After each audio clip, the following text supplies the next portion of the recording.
Hey guys! So it's been about a year since Knightfall Rivals was released on Steam in its early access phase, and throughout the year the developers have released a number of patches that have introduced balance changes and new cards into the game. One of the most recent patches, back in February, released a lot of cool content to the game and was a really awesome patch. With that, I thought it would be cool to make a video on the balance changes, new card additions, and meta changes throughout the course of the past year. So the first major buff was given during the early access phase of the game.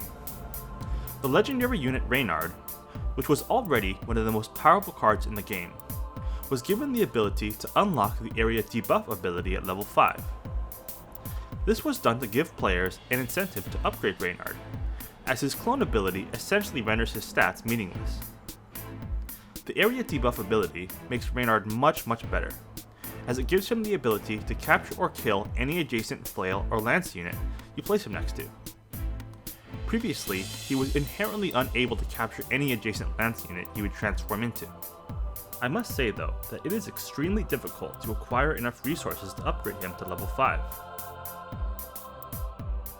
The very first new card added to the game was actually upon the full release of the game from its early access phase. It was Templar Swordsmen, an extremely powerful card that has remained so over the course of the past year. Its transform ability, which can turn any unit on the board into either a Templar Squire or a Templar Swordsman, is extremely powerful and can provide for some excellent swing turns. Patch 1.05 was released in August 2017 and included the first round of nerfs. The nerfs were specific to flail cards, which were previously very powerful cards. Frequently played cards Siege Carpenter, Feudal Knight, and Moneylender all saw significant nerfs, and as a result, started disappearing from the meta, at least among human players. Patch 3.1 was released in November 2017, and introduced changes to the king cards and armor cards. The abilities of 7 out of the 10 king cards were changed in an attempt by the developers to fix a previous imbalance in the power level of the king cards. Unfortunately, they didn't really accomplish this goal, as the strongest king cards were still on a much higher power level than the weaker ones, even after the patch.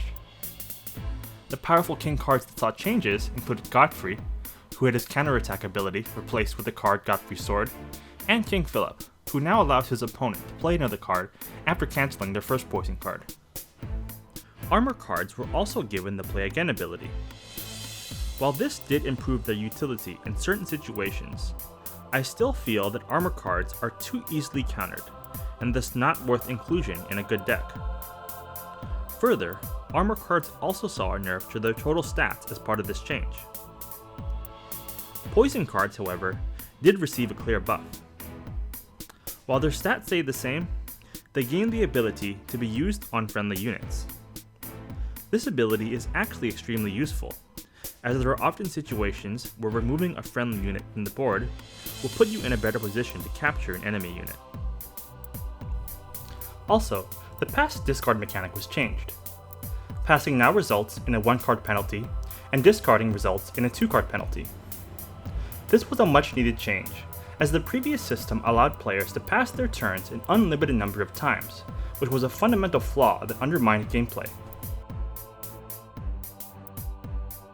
Patch 3.4 was released in February 2018 and introduced a good amount of new cards, nerfs, and buffs. It introduced more changes than any of the previous patches. The patch actually introduced 10 brand new cards to the game. In this way, it almost felt like a mini expansion. 3 of the most powerful cards included Inquisitor, Assassin's Blade, and Wolfsbane. All 3 of these cards are currently seeing a significant amount of play in the meta.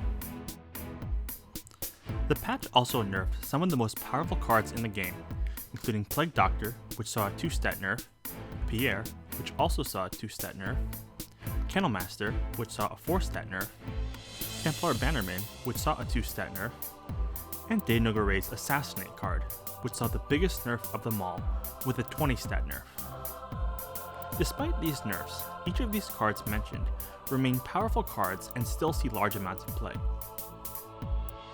The patch also buffed a huge number of cards.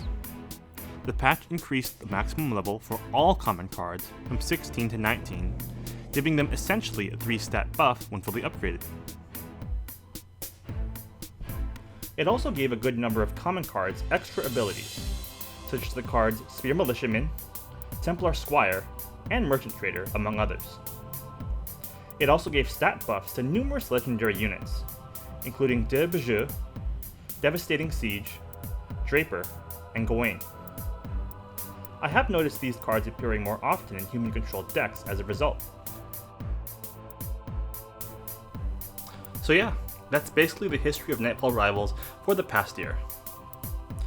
It was a really fun year for me personally, and I certainly look forward to seeing what awesome changes in terms of balance and in terms of new cards that the developers have for us going forward. Hope you guys really enjoyed my video, and until next time.